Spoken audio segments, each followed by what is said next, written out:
This could be our. Can you hear me, Michael?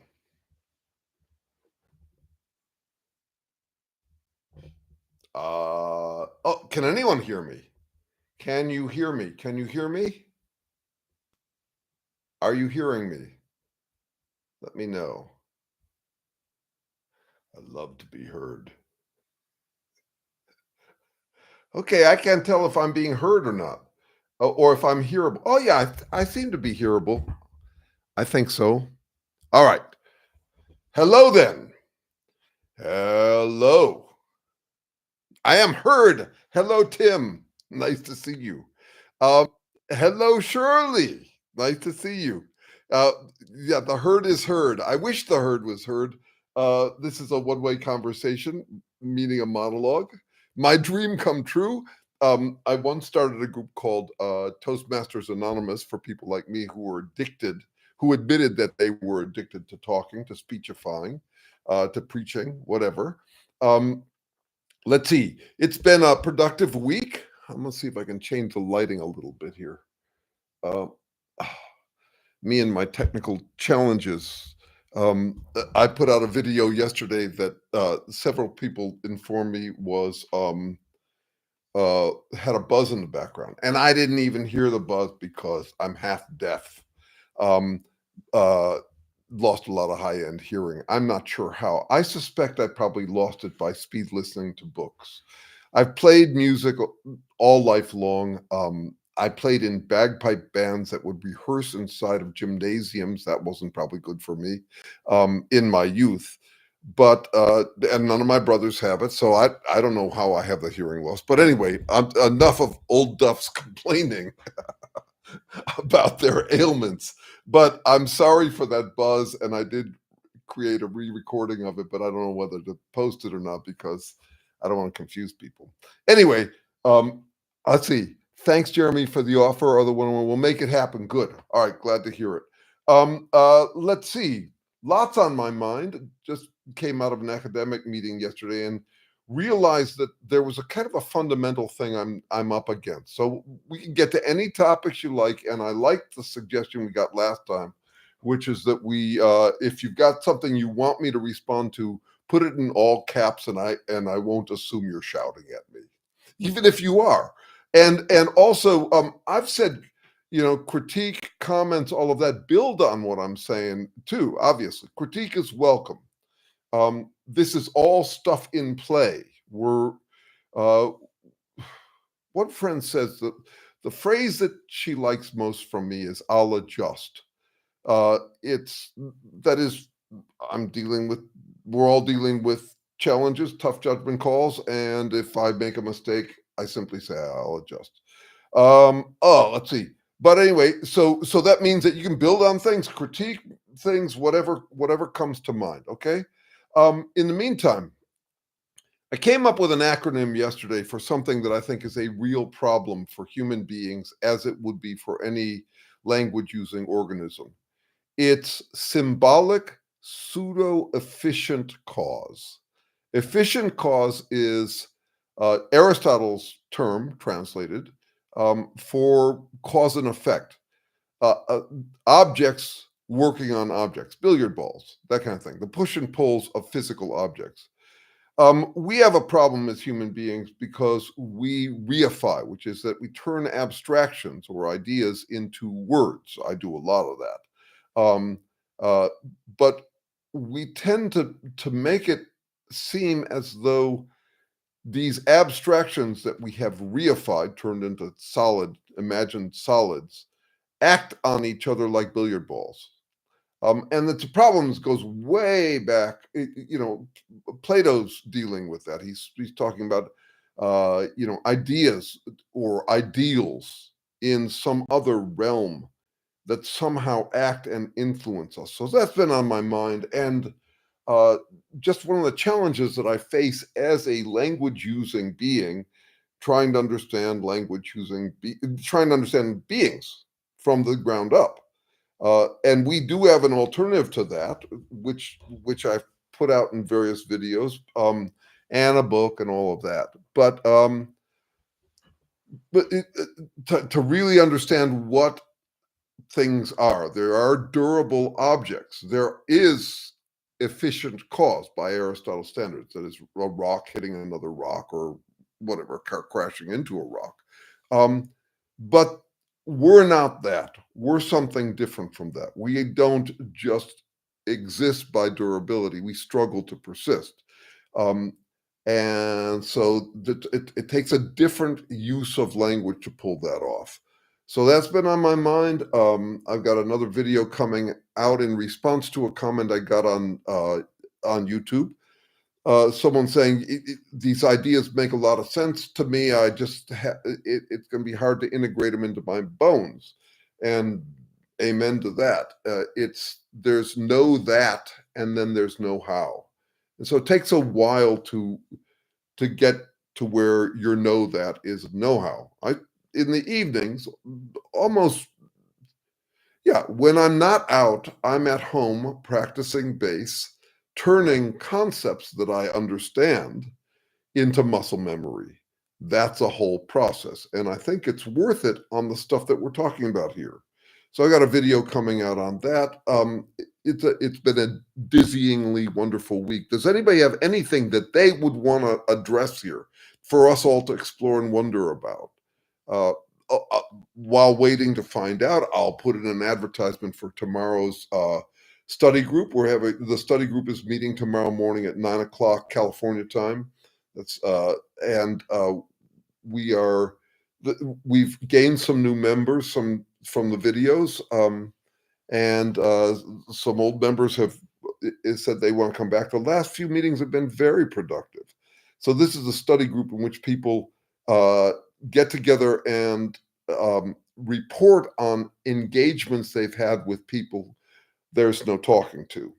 So the question we're dealing with is how do you talk to people how do you engage with people there's no talking to? The absolutists, in general, Trumpists, but we've had members, and we had a forensic psychologist come in talking about some liberal absolutists that they deal with. And these aren't like guest lectures. This is a brainstorm session. We get together and we recount an encounter we've had with a Trumpist, let's say, and what we tried on them, and then we just look for ways to pump it up to make it more effective. It's basically we're like Burpee's Seeds, that seed company. We're trying to plant seeds of doubt in minds that are too wimpy to handle them. Oh, that reminds me, I did make a video on that subject this week. Another YouTube friend got in touch talking about the excitement or thrill or addiction that Trump and Musk have to risk taking, and it got me thinking about whether they're actually risk taking, because there's this paradox that we deal with, which is that strong men are hard-heartedly fighting for a pampered existence, and Trumpists are really pursuing their own safety. It's there in even all of their symbols: build the wall, my pillow. There's something about the movement that is very nervous ninny. So that's been a fascination to me this week. In general, they all keep floating around. Is the key Johnny Doubting Seed? That's good. I like that. I like that. I agree. That's what we're after. So, any topics you want to take up? I can always come up with one. Yeah, it's been a wonderful week of interactions online and off. Um, yesterday it was 6 o'clock. I went outside to check the mail. I saw a person passing by, and I realized that it was the first time I'd seen another human being all day long. That I had been inside the whole day. I'm a kind of indoorsy guy in general. When I'm working, it's pitch dark in my office. It's just me and the screen. I didn't feel alone at all all day. I'm lucky that way. I've spent 30 years online. A lot of you youngsters, um, just you grew up in this, but for a guy like me, transferring my sociality, uh, uh, my desire for company to the online world. I've been lucky. Not all of my friends have spent all day writing and communicating, but I felt plenty stirred by the company I had all day, even though I hadn't met anyone in what they sometimes call meat space. That is MEAT, the space of flesh and bones. Anyway, let's see. Okay, Ian. They remind me of the aliens from the movie Signs. I haven't seen that movie. All they had to do was take a swing was was take a swing at them and they left. Otherwise, they had completely landed and made their presence. Okay, Ian, I have to see that movie because that sounds really interesting. I have I think the vampire movement movies are really interesting this way. Um, they don't leave, but when you take a swing at them, they crumble.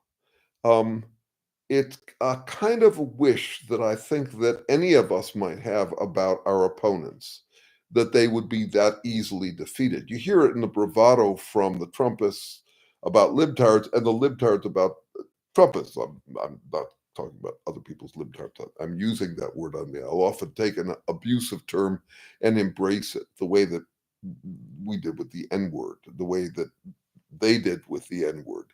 Um, there's some power in being able to do that. I got to watch it. Signs. Okay, I'm gonna see it. Seems relevant to the analogy today.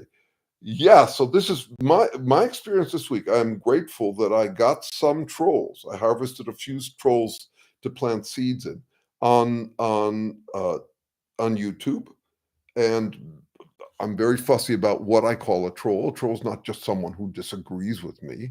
Um, a troll comes out swinging.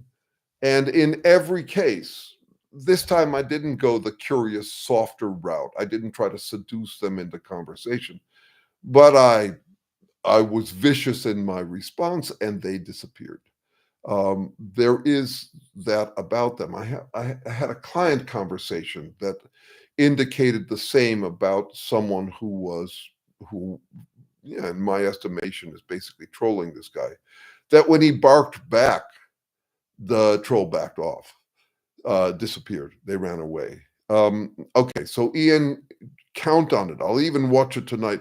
I generally spend my evenings. Uh, I get stoned on sativa after a long day's work, and work for me is 7 days a week because it's play. I'm not having this isn't work. I mean, if it were work, like what most other people have to deal with, I'd be grateful for the vacations. When I did do work, that is where my priorities were compromised on behalf of the employer, I relished vacations. But now that I live this life where my time is mine, um, it's all the same to me. But in the evening, I'll usually knock off if I'm not meeting someone to hang out or not playing a gig.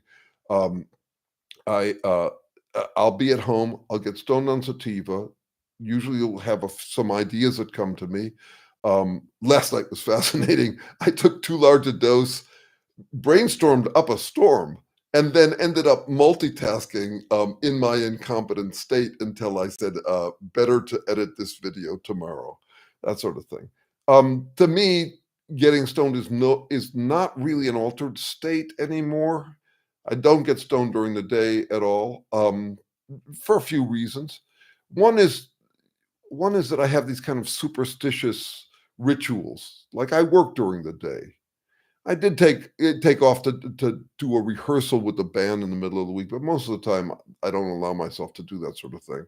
I have an inner whip. You know, if you're self-employed, you've got an idiot for a boss, and so you have to be a source of your own self-discipline. And it's not hard in my case because I love my work. I'm excited to wake up every day to it.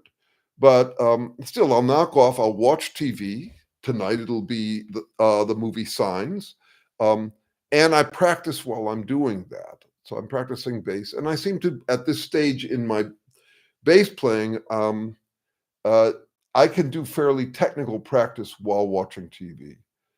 But in the meantime, I've also had a change of heart about about music, or I'm having a change of heart about it. I'm looking it up right now because I wrote it up and I think you might find it relevant. Um, let's see here. Any second now. Any second. Oh, here it is. Okay. I think I'm at the very tail end of gigging. My hearing is shot and I'm only so good. The better gigs go to more dedicated musicians, as they should. I'll still play music, but mostly by myself. I was thinking there should be a reverse bar mitzvah towards the end of life. Today I am unmanned from this or that activity. 10 years ago, I did that about sex, love, romance, dating, partnership. I retired, no longer in the running. I notice with both, there's the joy of the activity, and then there's the bragging rights, the horn toot satisfactions. I enjoyed trophy partnership, as many do. I enjoyed saying, I have a gig tonight. It made me feel all grown up and accomplished. It's worth distinguishing the joy of doing and the joy of tooting. Sometimes we persist too long out of dread of losing bragging rights. So so I think that relates a bit. Okay, let me see. Could you a little bit more about your background in public policy and any links to economics on that field? Yes. Very glad to hear that for that question. So my whole first career was as an activist, and a lot of it was driven by my discomfort with having uh, an inheritance. Um, uh, which relates to our current situation. In a way, I think, it shows up in the last video I put out, that we're all dealing with some people who are compensating for having inherited money. Trump and Musk are uh, doing this kind of safe daring, perhaps to prove that they are self-made men. Um, it's interesting to me. This is personal stuff, and I will get to the economics thing. Um, but yeah, so my father had a chip on his shoulder about inheriting money. He had gone into his father's business, and together, according to my dad, they created Midas Mufflers, which was a big company back in the day. And looking back, I've always thought of him as a self-made man. My father is a self-made man. And I have a brother who uh, exposes the lie of that, how much my dad was compensating for. And I've resisted my brother's version of it some, but I do recognize that the chip on your shoulder about being an inheritor, an impotent scion who never gets proof that they actually made it, was a major driver for me. And I think it might be for a lot of inheritors. I know a lot of inheritors. There are groups of inheritors who are coping with it somehow. And it's also embarrassing to cope with it because, I mean, to talk about it being troubling to inherit money is, yeah, no, there are people. Psychology Today did a profile of me at one point. I wrote a lot of blog articles for them, but at one point they did a profile, and there were some scathing comments from people about, oh, you poor baby, you're suffering with this. But I think it's a formidable issue, at least when it gets to the point of driving people like Trump or Musk. Okay, in the meantime, I was really driven by it. I wanted to make social change. My dad had gone into social change. There was a part of me that just wanted to continue that legacy. And it was also a period of time when we could afford to be optimistic about social change, that we thought we could really save the world. So I went and joined a commune. And then after it, I founded a nonprofit lobbying organization, a grassroots environmental lobbying organization that ended up with 75 chapters and filled me with a sense of accomplishment. Um, and then after that, I was taken up by, I became the head of public affairs for the Body Shop International, this green environmental company. I was in charge of their environmental campaigns. I was hired in to, quote unquote, radicalize the company by a leftist owner of the thing, Anita Roddick, who had gained some cred for being one of these executives. And in a way, my dad had done the same thing. He had friended and funded Saul Alinsky and Ralph Nader very early on.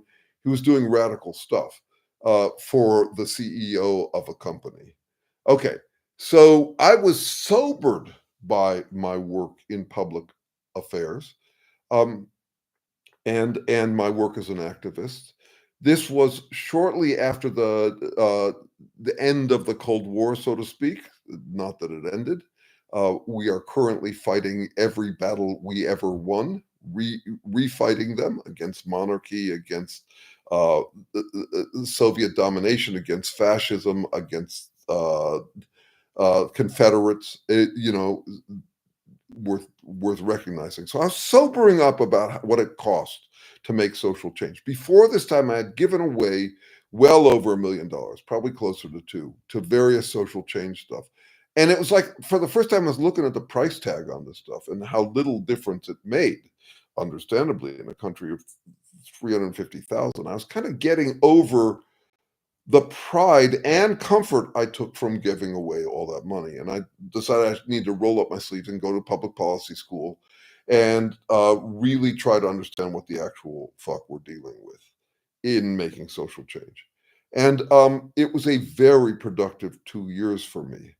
The one way I've described it is that it was a career-ending education, that I'd gotten an education in something so daunting that it sobered me way out of social change. And there were 10 or 15 years where I was doing it, but extremely indirectly, um, because I couldn't find anything that would have leverage. I would have jumped on something if I could find anything, but everything we were doing was old news. Yeah, I guess there's a part of me that was a little burnt. I mean, the problem with ideologues like I was growing up is that we can foresee the day of victory and the happily ever after. This is exactly what the Trumpists are doing right now. They've had their day of victory with Trump coming in 47th president, and they're now dealing with the inevitable backlash. So I was dealing with the inevitable backlash back then. When I was really young, we thought we could change the world. We thought that the world was moving towards a kind of sober realism, that we could relax out of the dogmas and superstitions and get real about our lives, and that we would all come together. And this was our unrealistic interjection, that we would all just be nice to each other. And the commune experience, the 7 years I lived on the commune, was like that too. It was very much the idea that if we all got nice to each other on the count of three, things would go along harmoniously. And one of the things that I realized there is that if everybody becomes soft like that, you're a sitting duck for con artists and aggressors and all of that. That's you could say the commune experience was a microcosm of what I think we're dealing with right now. I'm watching as fewer and fewer of my friends say love is the answer. More and more of them are saying, "Oh, hell no." And I'm trying to keep us sober on that front. Anyway, it was a rough period, those 2 years in public policy school, because I was going through a midlife crisis. My marriage was ending. My wife was in love with someone else. Really intense feelings around that I couldn't explain because I was trying to be a rational guy. My eldest son was getting deeper and deeper into trouble, and my entire career had failed. I poured all that money in, I'd poured all that effort in the 75 chapter organization and all of that, and I wasn't seeing any progress.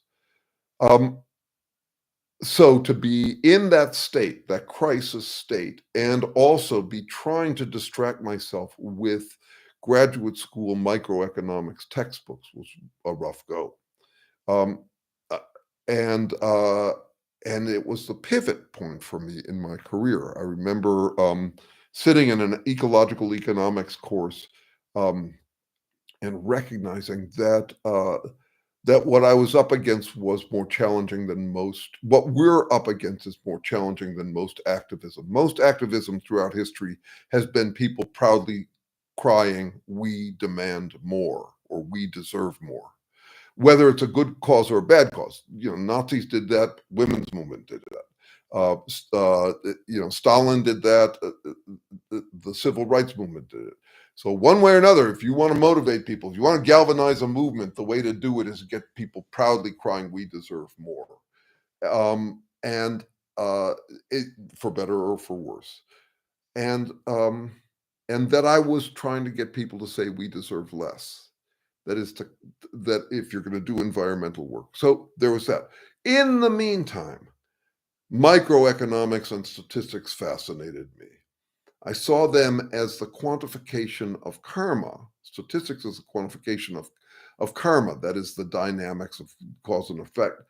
And microeconomics as our best system yet for understanding the dynamics. Dynamics means change, how things change over time, the dynamics of value.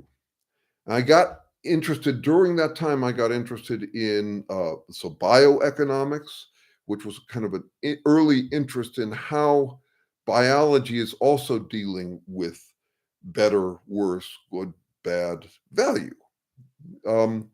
And somehow all of that pivoted me towards the midlife crisis plus the microeconomics pivoted me towards this recognition that love is not the answer, it's the question. And what to love, what to value, what not to value, that kind of thing. And that I didn't want to replace my smarma, my smarmy dharma, my Buddhist smarmy dharma, with just another ideology. That I want to try to understand what the actual fuck we are. And I assumed that evolutionary theory would be the best way to go at it. And I started to read, became a major fanboy of Richard Dawkins. And then I met Terrence Deacon, who I've been working with for 30 years. And he exposed me to the ways in which natural selection is part of the solution, but it doesn't explain what we are. It explains how we, the process of elimination by which speciation happens, but that it suffered from insight overreach. This happens a lot. We get an insight that solves something, and then we pretend it solves everything. So you're seeing the same thing with complexity theory, cognitive science, AI, all of these things. They explain important things, but they do not explain the whole package. But we have such zeal towards completeness, the sense that we have solved it all, that you'll always get these mad rushes where people say, there, solved. Okay, so I'm still thinking in microeconomic terms a lot, but down to the roots. That is, I can do a microeconomic analysis of what's going on in what we posit is the first organism possible, what we call an autogen. It's a chemical system that's extremely simple and yet regenerates itself. Okay, enough of this. Let's talk. Let's talk. Let me take a look. Let's stop talking and take a look. Him going to the Vatican for people in the that's interesting. I love that movie Dogma. I've gone back and watched it. The woman interested in it, I forget her name, Italian woman, gorgeous, terrible actor, just this is the worst. But I love the movie, love that movie. Some don't want to take a step back. Yeah, some, and I would say, so this is one of the challenges I deal with, Shirley, all the time. Some don't know when to take a step back, and I wouldn't put it past me. You know me. There are two kinds of people: those who do and don't recognize that we're all the same. I'm both. That's my challenge in this work. So yes, some don't, and it could be me is kind of what I'm saying. Oh, let's see. Some don't know those subjects. I'm also paying a lot of attention these days to why they wouldn't take a step back. Not because they're unreasonable, but because in microeconomic terms, there's great joy in not taking steps back. that's all that's left in the Trump campaign, is just this fortress of never admit to any error and let it pass, let it slide. And it's very alluring. Wonderful. If you get a chance, check out these two Malcolm Gladwell podcasts in what he calls revisionist history, in which he's talking about Joe Rogan and how he deals with RFK, and the difference between an interviewer and a friend. And a friend just lines up with you and follows you wherever you go. It's really wonderful. I thought it was wonderful. And boy, would I like to learn his sonic arts. Whatever he's doing in the studio impresses me a lot. His use of language in that artless sound that you get from Malcolm Gladwell. He was kind of an early master of it. There's a bunch of us that are imitating that style. Talking about big deal things like your two folks at a bar, just sitting and hanging out. It's a wonderful effect, and I would like more of it. And I got some of it. Okay, if someone's a punk rocker as a parent, their kid is likely to rebel, but not rebelling and going socially conservative, etc. Vice versa. Ian, you're onto something that's been of interest to me from even before all that history I just gave you. I had a relationship with my dad like this. I would oscillate into wanting to be like him and wanting to be anything but him. And it occurred to me early on, this relates to the whole field of psychology and what's so complicated about it.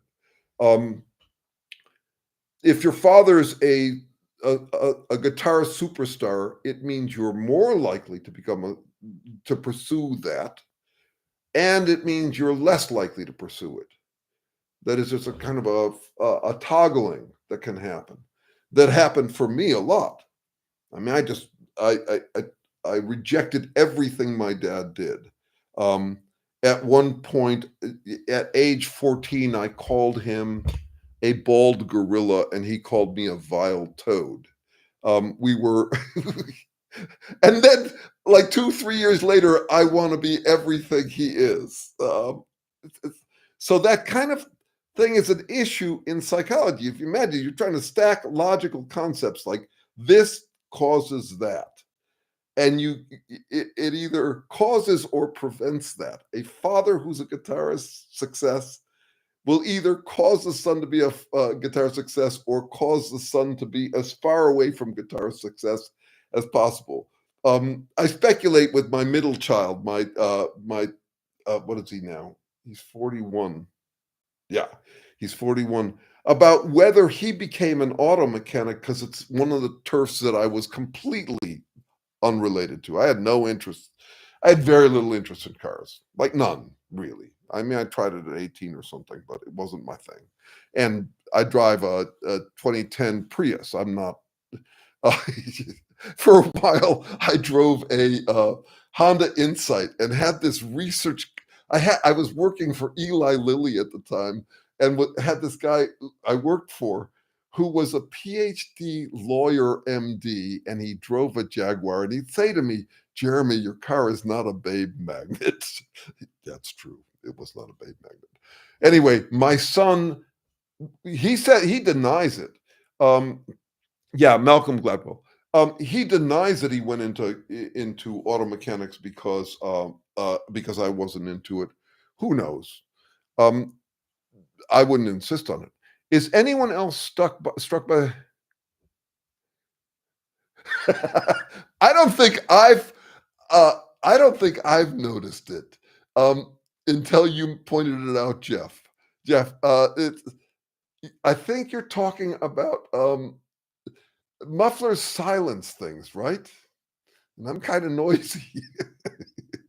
My dad was noisy too, and my dad had no interest in cars. He also drove a modest car. My grandfather had a Rolls and a Bentley, and my father drove a Rover, which was at the time a British car company, not Range Rover. My dad had a rule that I have since employed myself. My dad was rolling in it financially, but his rule was you could not buy anything for ornamentation, like a car or jewelry or any of that. That's not the point of money. You buy tools with it. So, for example, when he died, he had three Steinway grands, three Steinways to give away, and a fabulous collection of oboes, some amazing fishing rods. None of the stuff I took, um, but he had accumulated tools. He had a lust for tools that I find in me as well. Okay, yeah, studying for me was hampered by lack of data. Data seems to be the concern there, not really math analysis. Ian, I'd love to double click on that. I was trying to do commercial real estate economics. Lack of data is interesting to me, and also, you said something here. I'm just taking a look for it about the concern, not really math analysis. Okay, so this is changing subjects completely. What is data? You could analyze it at various levels, and I will. One is that it's tokens on a page. It's basically scribbles on a page, but that we interpret as about something. The interpreting end of it is with us. If you were just looking at a list of numbers, it would mean nothing. But we have to index it to something. It becomes an index of something through our interpretive process. Okay, so what is math? Well, math is like logic. It's a syntax to maintain consistency. And it does it with discrete data. No matter how fine-tuned your analysis is, it's still done in terms of discrete. This number, not that number. This constant, not that constant. So, do data and math solve it? Data is kind of empiricism. That's where you get correspondence to the world. That is, you go out and you sample something and you get some data about it, and then you crunch it for consistency or coherence through math or logic. Early on in my transition to the topics that fascinate me now, I recognized that no matter how much data I collected and crunched, there would be always the possibility of other data that would change my mind completely about stuff. So I don't know if you saw this video I put out last week, but I was noticing that there's a bunch of misnamed fields, and two I work in: information theory and semiotics, which is a study of science. So you got these two reified concepts. There's information somehow, and then there's signs. They really got off to a bad start because they should have been called hermeneutology. Hermeneutology would be the study of the emergence and nature of interpretation, because we're doing the interpreting. Information doesn't exist out in the world as information. Anything can become information. Even the absence of things can become information. So it's not cause and effect. It's different. A non-existent thing can't have an effect. But I don't know if I agree with that. But if you don't get a response from a friend, that can be telling. It can tell you something. So there is this fundamental difference between cause and effect. Efficient cause, billiard balls. The absence of a billiard ball cannot cause another billiard ball to move. I'll go that far. But interpretation is radically different. You probably heard me say it. A stop sign doesn't cause you to crash a stop sign doesn't cause you to stop unless you crash into it. We interpret it as about traffic for us, and so we stop. But that's not cause and effect. So interpretation, the challenges of interpretation are a huge deal. And I have a a video on the back burner to try to point this out. That, I have friends who talk like once you gain critical thinking and just look at facts, we'll all come to the same agreement on things. I had this out with a guy on Facebook this last week, old guy still using Facebook, and finally gave up on him. And we'd been around this so much. This was a guy who preens like he's got critical thinking and the facts do it all for him. And that it should be obvious to every clear-thinking human being that what's true and all of that, if everybody would just be as calm and humble as he is. Yeah, it bugged me, and I was wasting my time responding to him over and over, and never got beyond that. And what I tried to convince him of at the end was that where we stand depends on where we sit, and we're very selective in our choosing of data, and anything can become data, which is one of the problems with the Trumpists. They're using facts. They're tack welding their bullshit onto this or that fact here and there. And the problem isn't that they're doing that. In a way, we're all doing that. That is, we're selective about what we consider significant and insignificant, what information we value, what interpretations we value. It's the claim that solves it all. It always reminded me of the impulse shopping that goes on when people are transitioning into becoming an absolutist is very much like the sperm that fertilizes the egg, and the egg closes instantly afterwards. It's like they've solved reality. Okay, let's see. Have you ever come across Hyman Minsky and his policy of the employer of last resort, which some have rebranded a national service job or job guarantee? Interesting. No, I haven't. I know Marvin Minsky's work. And I know that Jews populate the world, guy like Minsky. No, we don't. There's 14 million of us, but we do control the world. Let's see. So I will have to look that one up. If you can send me a reference to it, that would be useful. It looks like an important concept to learn. I'll use that as a segue. There's other things said here, but I mean, use other things to follow up on.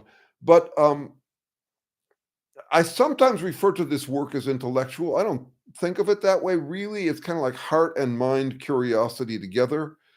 I consider many noobs who I encounter through YouTube to be intellectuals. It's not about how much you know, but it is about how curious you are. That is, if you're learning new things. So Michael, you sound like someone who goes out and when you see something interesting, you collect it, and sooner or later we end up with a lot of concepts. I mean, I have visited a lot of concepts. I haven't yet seen the movie The Sign. I don't know Minsky's. It doesn't bug me that I don't. I'm not trying to be a know-it-all. I'm trying to know more and more. And it's interesting how that goes. I had a guy I tried to get on Substack this week. I'm working my way onto Substack. And the first comment I got was from this guy who says, yeah, you know a lot. Yeah, we get it. You know a lot. Move along.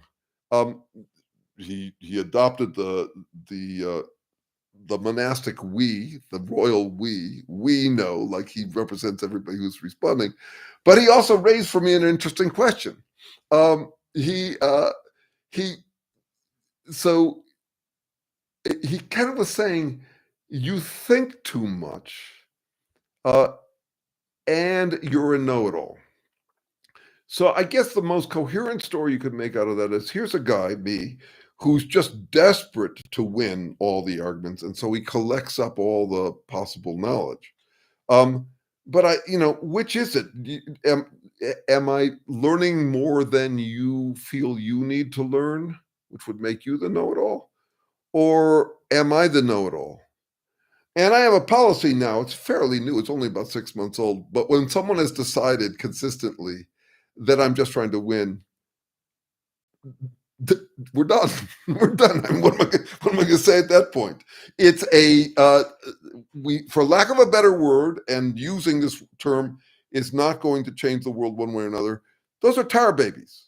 If someone shames you for shaming or says you're just trying to win, uh, there's nothing you can say in response, or that you're being defensive, or that you think it's all about you, or whatever. At that point, there's nothing you can say that won't stick to you. So why talk?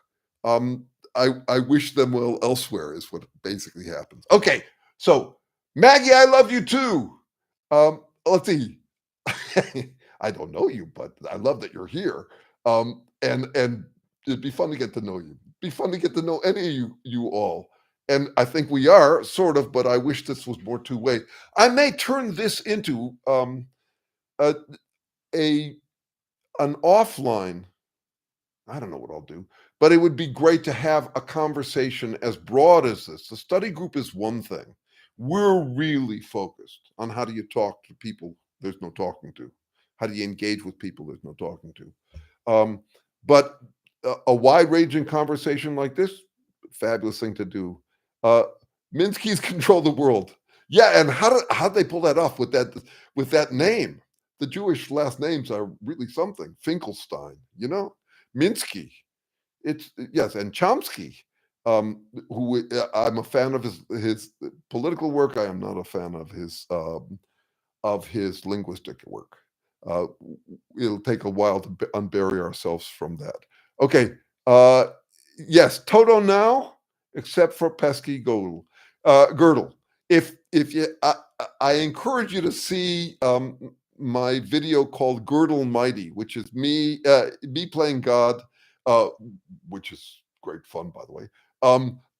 With a young woman asking me to help her figure something out, and it's I think it's a clean version.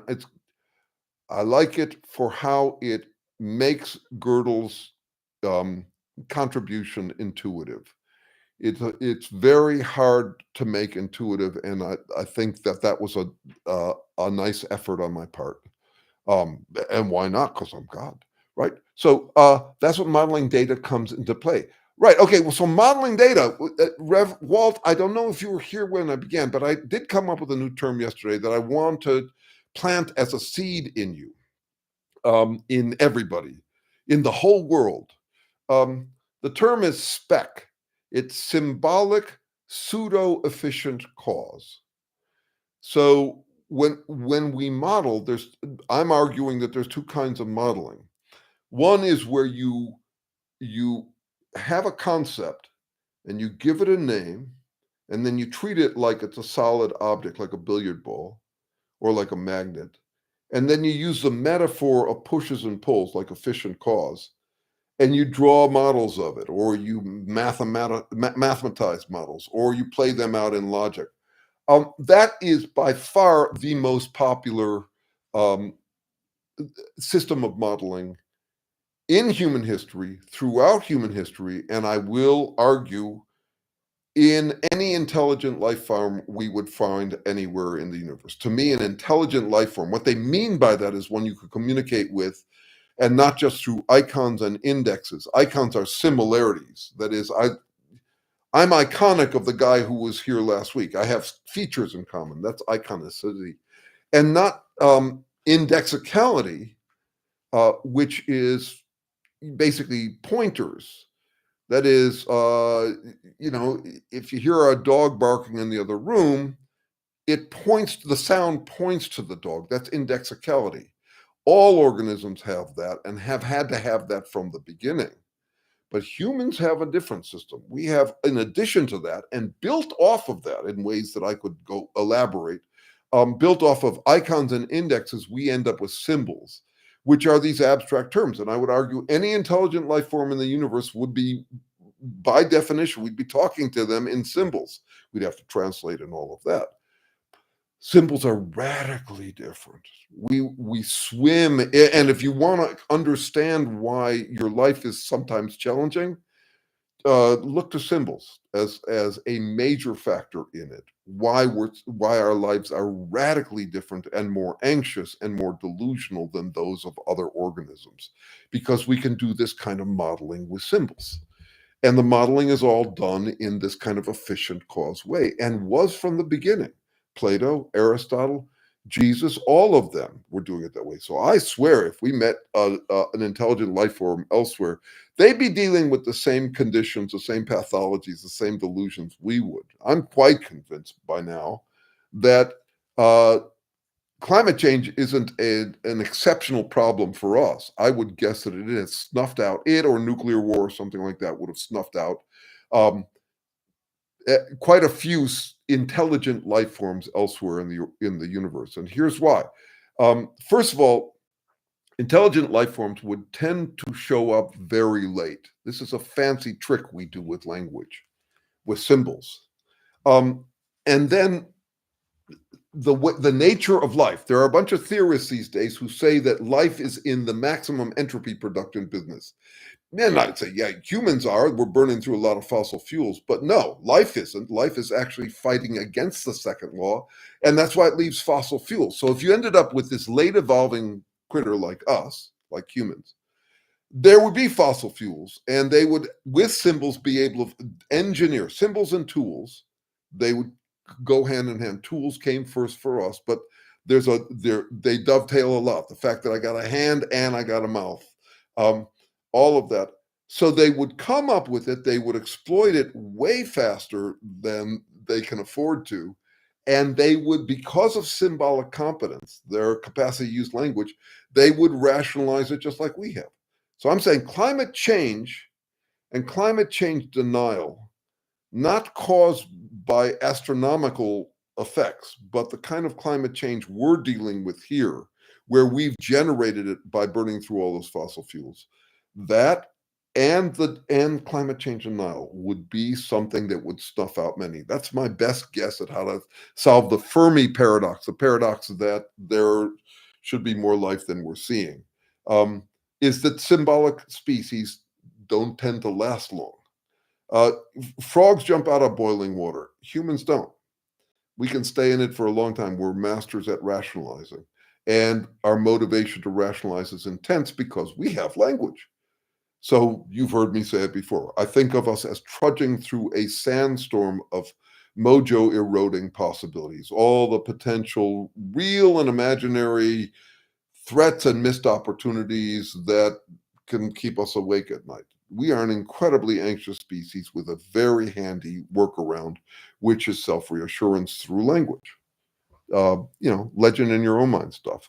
So that picture of the guys of the critter sitting in the chair with the fire burning all around and saying this is fine. That cartoon I'm sure you've seen. That's us. Okay, let me see. Let's see. Yeah, Michael, you love going down the rabbit hole, go down a rabbit hole. We have various rabbit holes we go down, and it's wonderful how I think what happened to me. Just a quick thing about that is I uh, I read dutifully growing up. I was a slow reader. Audiobooks have been kind of my savior that way. I wasn't keeping up. But I came from a family that read a lot, and I knew that $10 people read. So I read dutifully for a while until what I talked about is that transition, the midlife crisis. Suddenly I had burning questions. That is, rabbit holes I needed to get down. And over time, the rabbit holes kind of converged. There was a confluence of interest. I'd say 10 years into writing, I started to recognize what were my themes. And at one point, I made a business card with my top 5 questions on it. The questions that they felt like lifelong questions, and they still are. I think in the study group, I congratulate people on finding a life-size question, how to engage with people there's no talking to. I think that's a fascinating one that I'll be working on for the rest of my life. I find it to be a fruitful exercise in futility. That is, I don't think I'll get to an answer. I don't think that answers are in the cards like that. The last word paradox. Words make us crave last words that further words make impossible. But to get some kind of consolidation on your rabbit hole that makes for really far-fetched research. The kind of connections I'm making these days across different domains. In one of my last videos, I quote Exodus. I quote Shakespeare. Yeah, uh, I had a wonderful revelation from combining the book, combining the TV series, The Century of the Self, while reading this academic history of attitudes about masturbation. All of it became like a coat rack on which everything hangs. Suddenly I had this heart and brain Velcro to just keep on taking in more because I had burning questions. So there is a way in which we all go web surfing. But there's also something that I suspect is probably true of you as well, Michael, which is at some point there are rabbit holes that are especially interesting to you. And as a result, other rabbit holes might become less interesting. I think I deal with that. I was at a party the other day. It was a bunch of old duffs, all of them relatively successful. This is Berkeley, and a friend of mine had brought us all together, and and and to talk about what it's like to age. And there were several conversations where I just really turned up my nose. I mean, one guy just bounced into the conversation and started preaching 1980s Buddhist stuff at me, the smarma. And I said, 80s guy. Uh, I mean, I have a visceral reaction to some been there, done with that. And I have to curb it because it's arrogant as fuck. I shouldn't do that. I have to learn to bite my tongue better. I'm getting better at it. Not that good. I'll never be that good. How does one inform without coming across as a tutor, a know-it-all? I think that's a fundamental problem for intellectuals who are dealing with anti-intellectuals. And all I can say to that is this presence, my ethos, is my best to date guess at how to do that. One way I framed it up was Gent 3.0. A gent was once an aristocrat, and then it became, well, actually 4.0, and then it became anyone who was very tactful and civilized, a gentleman or gentlewoman. And then it became a word that they put on bathroom doors. And Gen 4.0 was something different. It was someone who practices at the art of maximizing tact subject to honesty. There's how do you voice your opinion as skillfully as possible for absorption. The study group is really Gent 4.0. That's what it is. We're trying to figure out how do you bludgeon tactfully someone who thinks they've solved reality. By now, I assume that anybody who comes out of the box saying you're a know-it-all, and I get that as a comment on YouTube a fair amount, from Trump trolls. They'll often play that card, that I'm Jewish, that I have a PhD, and that I have Trump derangement syndrome. So anybody who is a know-it-all is likely to come to that conclusion. I wrote an article for Psychology Today, you can still look it up, on how to tell the difference between a know-it-all and someone who knows a lot, and also how to diagnose know-it-all diagnosers.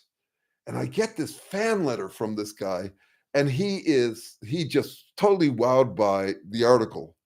And within the first email, he's telling me why I'm wrong and I am a know-it-all and all this sort of stuff. We went a few rounds. It didn't go anywhere. I think one thing I could say about that, how does one inform without coming across as a tutor or know-it-all? I think you just got to deal with it. And if you get a lot of dealing with it, like I do, I'm glad to say I get fan mail and hate mail pretty much every day and love it and love the population effect of it, which is if you deal with it that much, it's very easy to not be so defensive, especially when so much of the hate mail is so generic. But to get to a place, so there's come with a couple of things. One is come across frumpy. That is, your ethos has got to be earthy. You got to be a human being. And so, why do I swear in videos? It comes naturally to me. Why do I make fun of myself? Why am I doing that? Part of that is to make things easier for people to hear. Because I swear 90% of the intellectuals, the public intellectuals and wannabes on YouTube would never go that way. It's a distinguishing feature, but I mean it to be disarming. Because I am wrong about lots. And I think that's the right attitude to have. I'm trying to not be wrong. I'm trying to be less wrong, but I got to steer as clear as possible from having the sound of someone who rather thinks he has solved reality. It's not a good look. It tends to be a turnoff. Except no, it doesn't. Trump does exactly that. He pretends he solved reality, and it's not a turnoff, but it's a turnoff to the people who I want to turn on. I don't want to turn on those others. And I'm watching. I mean, I mentioned Richard Dawkins earlier. Richard Dawkins is currently on an anti-woke campaign. Fuck off. If anti-woke campaign against the liberals, how are you going to do that in this era? It's like picking at the Jews while Hitler's coming to power. What the fuck? You know, if you want to find woke, there's no better version of it than MAGA. I mean, it's just pure woke. Seeing the light, solve reality. So for Richard Dawkins to go that route, like Jordan Peterson has, and like so many of these public intellectuals, I get it. If I suddenly got a bunch of fame, it might go to my head. I'd be very afraid of losing my credibility. So I tend to pump it up. Rogan's another example of this. I get why they go that way. I don't want to go that way. I don't want to turn on people who are charmed by my charisma, whatever that is, into thinking that they're geniuses with me. That would be the wrong direction. I don't want to go that way. Okay, let's see. Also been thinking we should have a hermenology study group. Well, Jeff, that's a great idea. I like that idea. Now, I was in one yesterday. This is the academic group that meets every week with Terrence Deacon, and you can join that. It's operating. Yeah, we take all comers. Anybody who's interested can join that. Just email me, and I'll get you on the list. But it's less informal than I'd want. I could see a hermenology study group. Hermenology, that is the study of the emergence and nature of interpretation. Inanimate things aren't interpreting. Computers aren't interpreting. They're processing. Tokens is what they're doing. They're not even processing information. That's not information. Information is only when it's informed someone who's interpreting. But to do an accessible version of that would be great fun, and I'll look into it. Because, like I said, I don't see people for days at a time, and except on video, and this is a perfect place to do it. So, yeah, a study group, not here, but a study group where we actually jam about that stuff. Hermenology is completely tied, from my perspective. Hermenology, the study of what interpretation is bounded with the study of what selves are, what effort is, and what value is. I assume in the inanimate universe we had for 10 billion years, in this neck of the woods anyway, no life, there were no selves, there's no good or bad, there's no better or worse, there's no interpretation, there's no effort. Effort is a subset of work, the work that I do to keep myself working. And the way I think of it is that what we have to explain as a piece is selves making functional interpretive effort. So the interpretation is part of that. And that I have to explain completely in terms of physical work. There's biases or constraints, tendencies for work to flow this way instead of that. But I have to be able to explain with no smoke and mirrors work that works to keep a chemical system working in its workspace. It's work by a self, for a self, with respect to its circumstances. So yeah, we could do that. I would love to do that. You and I should talk, Jeff. And by the way, thank you for showing up. Uh, Jeff showed up on my Substack, and he's a pioneer liker of my work there. I could use anybody who's interested. I could definitely use to build my Substack uh, audience. Uh, you can just find me there. I think I did choose the name "Stomaching Us" for it. I thought about changing my name here to that. Maybe I should just call it Trying Beings. I don't know. I might change it. Okay. So now let's see.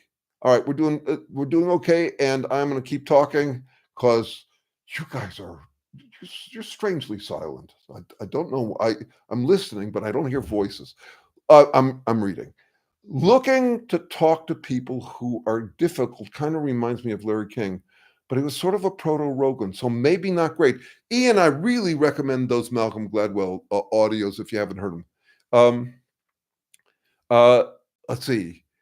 And it's really on this question of the Gent 4.0, because what he's saying is that Rogan has gone all fawning, like his support group for his interviewees, whereas Oprah Winfrey, Gladwell considers her a master for being able to get something raw and real out of someone, including self-exposure, um, like apparently she did with Meghan Markle, to get her to actually, to double click on something that they say glibly and expose it as a lie, or at least as a fabrication, a confection. Would self-destructive technology overtake an otherwise advanced civilization in the oceans of the water of a water world? Though, okay, I got it now. Sorry, just had trouble reading. I expect those will be more common. Um, Well, I don't know what you mean by an advanced civilization in the oceans. We mostly think about ecologies and not civilizations down there, unless we're talking about Atlantis. Um, oh, I see what you're talking about. You're talking about elsewhere in the universe. That's an interesting question. Um,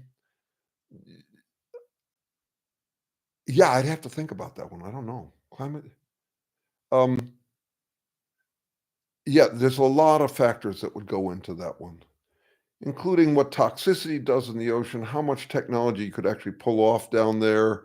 Uh, it, you know what? I'll ask Terry about it. I'll ask Terry to think through your thought experiment about whether an alien Atlantis would be as vulnerable, more vulnerable, less vulnerable as we are. Interesting. Um, okay, yeah, I have been there, done with that topic. Yes. Let's see.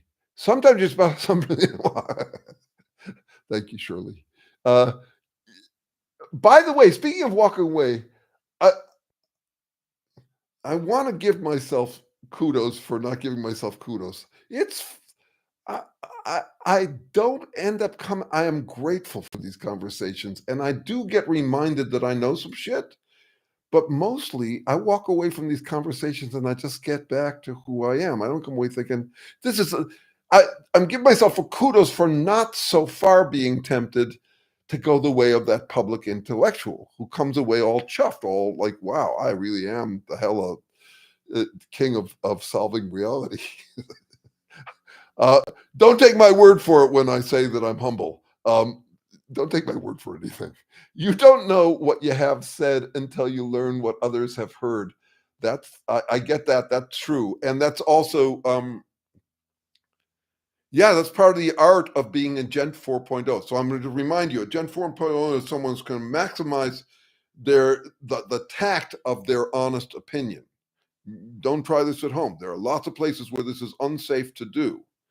But someone who's interested in how do you thread something into the tiniest pore of receptivity in someone else's mind, and how to do that so it actually pierces. So it's got to have some assertion about it, but also like acupuncture to where you don't actually feel it. That requires that you learn what others have heard. And there's something I figured out, a trick that I could use on myself. Um, last year, I was a friend I've been friends with for 15 years. We were experiencing increased tension, and we're sitting together at a Chinese restaurant, and I just try an experiment where I say, okay, pretend you don't know this person at all, and you're just finding out who they are. I found it very effective for figuring out what she had heard from me. It was great. And we've been fast friends ever since. I mean, not because of that, but you could say that was the insight that made me stop assuming she knew what I meant. She's a member of Terry's study group. And I kind of assumed we were both on the same page. No, we're different people. Where you stand depends on where you sit. My father is MAGA. This is from What the Hell. What the hell? I like that. My father is MAGA, confronted him about the Ukraine issue, where he seemed to be cool with Russian concessions. Before was not pro-Russia. I get that. I question his beliefs or stat facts. Uh, Wadial, email me if you want and join the study group. You're on exactly our topics. And you don't have to attend the meetings. You don't have to talk in the meetings. I'm not taking roll call. It's free, all of that. But what I want to say is, do you question his beliefs or just state facts and get his response?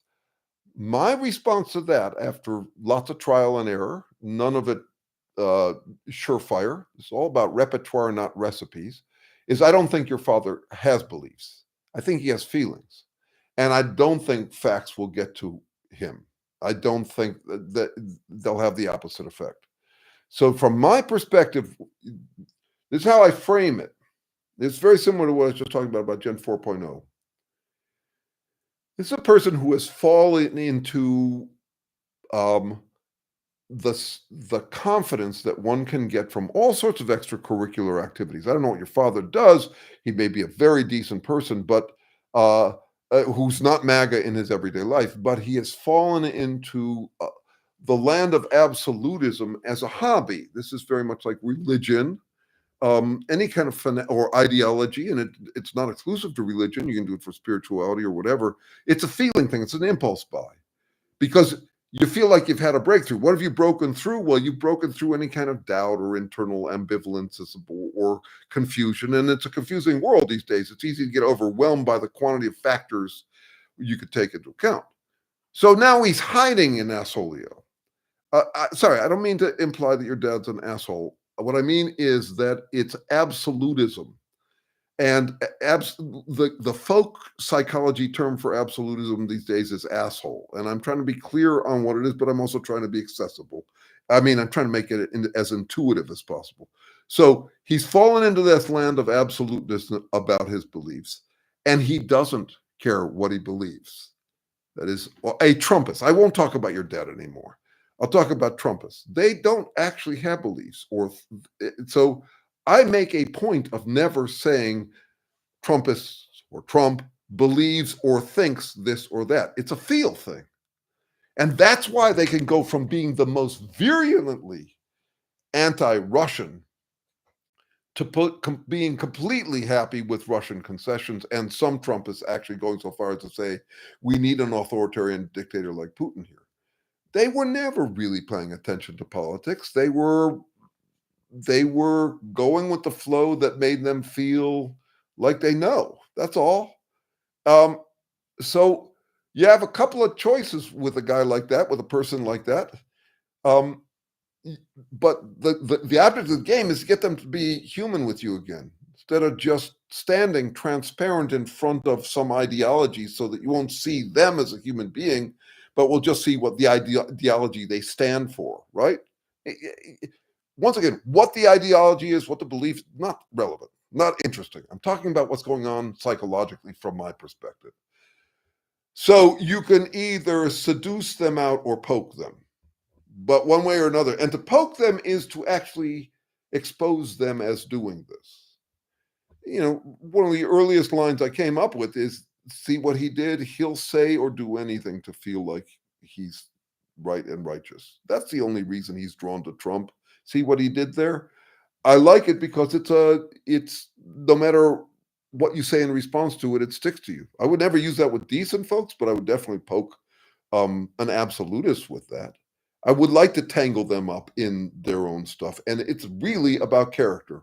At that point, it's about character. So I want to be clear about this about character. Some people have misconstrued the ad hominem argument as you should never attack character. That is not what the ad hominem fallacy is about. It's basically saying that if you're talking to a jerk who says that it's raining outside, it might still be raining outside. Just because he's a jerk doesn't mean he's wrong or right. Okay, so so I just love Trump trolls often come at me with, "You used an ad hominem. You attacked my character. You used an ad hominem argument against me. That means you're a bad character. I don't have to listen to you." You hear the pretzel logic there? I just love it. The self-serving pretzel logic. You have to become a connoisseur of bullshit to do this work. You really gotta love the self-serving manipulations, the dance moves, because you want to get pattern fluency. You want to be able to know what flies by in thought and conversation. Um, so there's something to what I have called what is it, pattern sensuality. I just love to look at those patterns. It also keeps me from being offended and saying, no, no, no, no, I didn't use the ad hominem attack. Obviously, we have to attack character sometimes. If I've been ripped off by someone and you're about to have dealings with them, what am I not going to tell you that this guy is a bad character in that respect? You know, this thing about who is without sin cast the first stone, such bullshit. No one's without sin. Uh, it's just nonsense. What, you're going to have no judges in the world? We have to assign someone the job of playing judge. Okay, so that are they going to be perfectly clean? So anyway, what I want to say is, yeah, you sometimes have to attack character, and I try to do it as directly as possible, though indirectly in doing it. So see what he did there. There he goes again. That's another standard move. And I'll get that from a Trumpist, and I fight back with it. My rule, I don't believe in the golden rule. I believe the closest you can get to, it's not a rule. It doesn't solve anything. It doesn't tell who should accommodate everybody. It basically says if everybody accommodated everybody, no one would have to accommodate. That's as close as it gets to a rule. But I do believe this: whatever you use on other people, whatever moves you make on other people, whatever you do unto them is fair game for them to do unto you. And I'm just trying to do it better than they are. So they come out with the Trump trolls will come out with their street toughness. I just want to out tough them because I think they're dangerous. I don't begrudge them. I don't get offended that they try to attack me or offend me or call me a Jew. None of that. One guy came out and said, "Yeah, you see the Jewish nose? They're all liars." Pinocchio. I love it. I'm gonna get a nose job, not for looks, and not to avoid looking Jewish. It's my back. I have trouble keeping this thing up. Let's see. The cocktail of ego and benzos got to him. Yes, I try to avoid both. There we go. Yeah, and I don't think, yeah, so ego, but imagine what it'd be like if lifelong you strive to be seen, to be loved and adored, and then suddenly you come into that bounty, you're like the nouveau riche, you don't know what to do with it. Um, this, yeah, it's rough. Having too little is really rough. Having too much is also rough. Doesn't look as rough, but it can be. Let's see.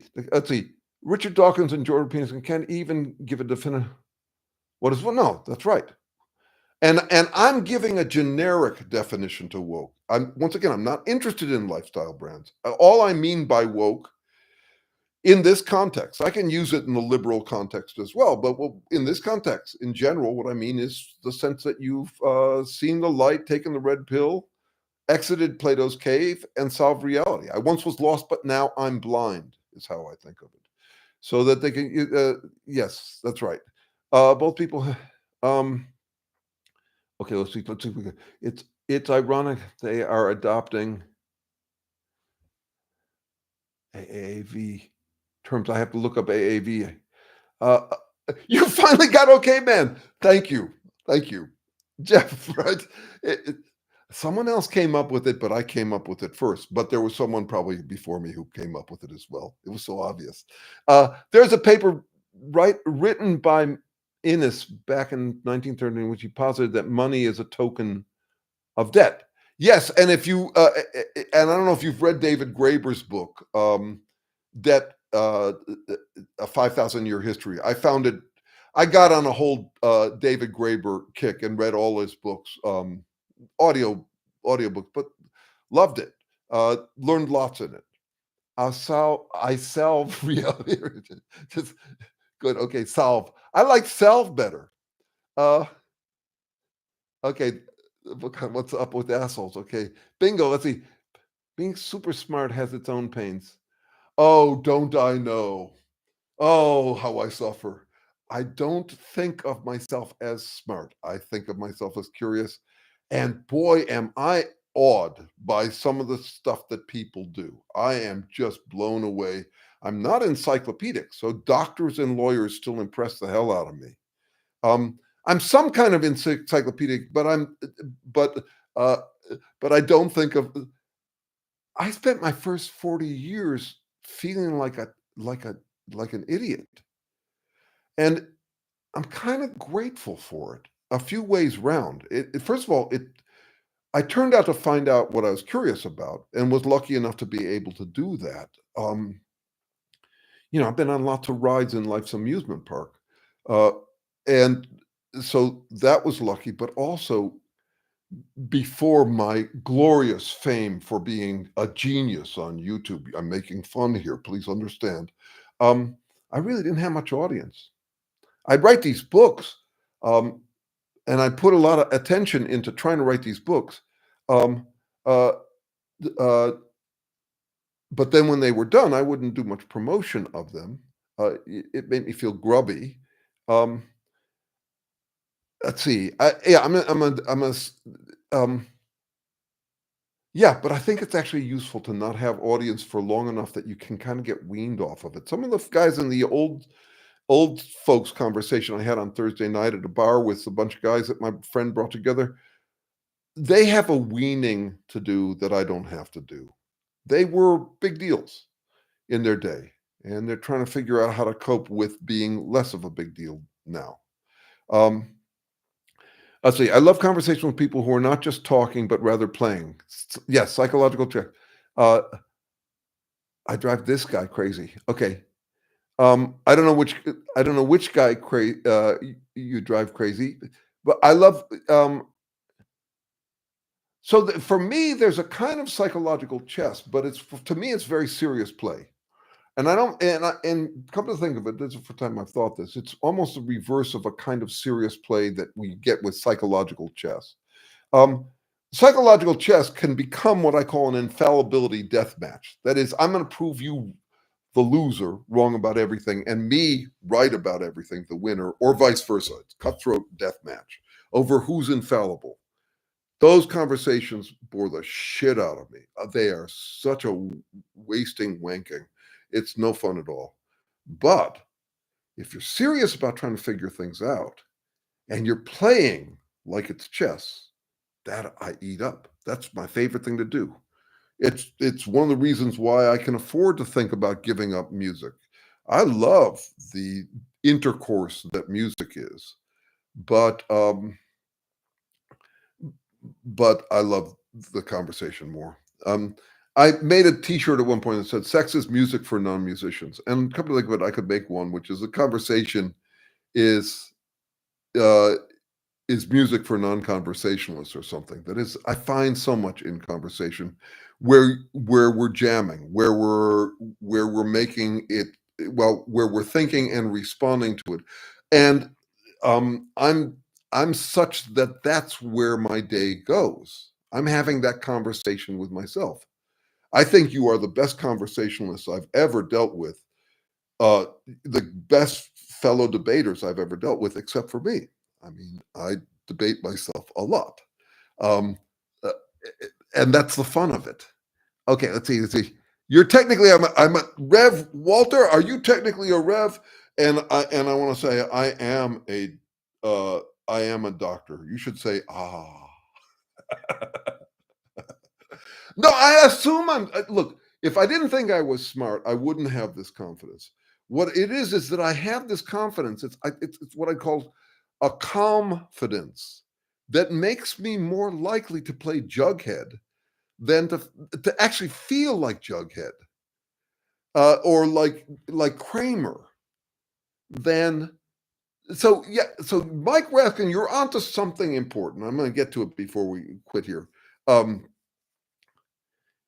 you might have heard this before from me. It goes without saying, but bears repeating. So I go over to my neighbor to see how she's doing during COVID. She's the 2020 Nobel Prize winner in literature, and she's by her own account the most anxious person in the world. And I asked her how she's doing. We become good friends. Went out to dinner every week. It was fabulous. I felt very fortunate to have that experience. She died a couple of years ago, year and a half ago. Um, Louise Glick. And I asked her how she's doing, and she complains a little bit. And she asked me how I'm doing. And I say, I'm having the time of my life. I'm writing this book, What's Up with Assholes, and I'm having a great old time. And she said, oh, stop bragging. It's your worst trait.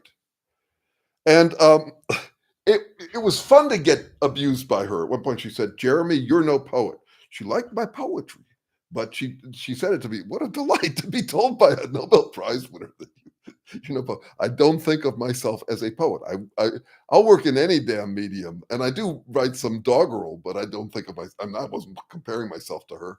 But anyway, we later talked about it. This is a problem I struggle with a lot. It relates to Michael's point earlier. How do you tutor without coming across as a know-it-all? There are reasons we need to strut our stuff, to establish who we are, and not just egotistical reasons. If you know something, if you know about something, it's it's worth sharing. If you are coping well with COVID, it's okay to share that. It's okay to share your joy. It's also not okay to share your joy when you're dealing with someone who's not feeling joyous. So she and I talked about it afterwards. I mean, it turned into this whole wonderful conversation. And at one point, she simply conceded to me, yeah, I was feeling guilty because I was complaining. My life is good. I just won the Nobel Prize. Um, you know, so that's what she confessed about it. But she was introspective that way, needless to say. I mean, her poetry, she was a lyric poet. I would ask her, why are you don't seem very interested in the world around. She said, no, I work in the world internal. Anyway, let's see.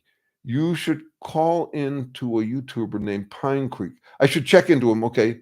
You know what? I think someone else might have really just recommended. He goes live pretty often. He's a Trump fan, but not the kind you're probably used to dealing with. Okay, I will look up Pine Creek. Okay. I say, who cares if you come across as well, yeah. So once again, and I'll just end on this. If you're interested in this thing about how to be a gent 4.0, that is someone who is maximizing maximizing the tact of their honesty. And honesty is different from truth. If you're interested in that, come join the study group. That's what we're talking about over there. How to deal with that one. You all have my email address. It's js@jeremysherman.com. And I do care. Uh, I do care if I come across as a know-it-all, not for fear. Well, I have my anxiety about whether I'm a know-it-all in tow. I carry it with me everywhere. That is, if I don't want to be an asshole, I have to expect some anxiety, and one of them would be about that. In the meantime, I'm trying to plant seeds and avoid my subject, the person I'm talking to, spitting it out. So I've hit a tripwire that's very easy to trip. I've hit a hair trigger when they say, you're just a know-it-all. So I am trying to figure out ways to get through to some people who accuse me of that. So there's this distinction I make. Um, if you're selling, I ain't buying. So this is one position I take. It's got two parts to it. If you're selling, I ain't buying. If you've bought, I ain't prying. That is, if you've got a different perspective from mine and you're trying to sell me on it, I'm not interested in taking it because I fuss elsewhere, or I'm following a different scent from you. Um, but if you've bought it, I'm not going to try to provoke you. You're welcome to your ideas. Live and let live. You can have your idea. I'm not even going to claim mine is better. But when you're dealing with, that's basically live and let live. But when you're dealing with someone whose decisions you have to live with, like the Trumpists, then I have to try to get through. And if they decide that I'm a know-it-all, then I probably should have used a more inquiring, flattering version on them, which is another technique we employ, or I employ, which is they want to be seen as the public intellectuals. The Trumpists want to be seen as an public intellectual like Donald Trump is to them. So that means that they would probably swoon if they were interviewed. So if I ask them a question, that's a better way to keep them from talking like from deciding I'm a know-it-all. If I ask them a real non-rhetorical question and wait for their response, that's a better technique, because I don't want to. I'm fishing, and I don't want to yank the line so hard with some fact that makes me feel proud to state it that they come away saying I'm a know-it-all. That breaks the line. I'm trying to fish with these guys. All right, as with you. What a pleasure to be with you today. I wish we were all talking. I'm going to look into this hermeneutic, the hermenology study group idea that Jeff proposed, and get in touch with me any old time. I'm around. Fabulous. Thank you all. Thank you all. I'm getting a haircut this week. You just wait till you see me next week. I was once something of a hottie. I'll be one again. See you guys.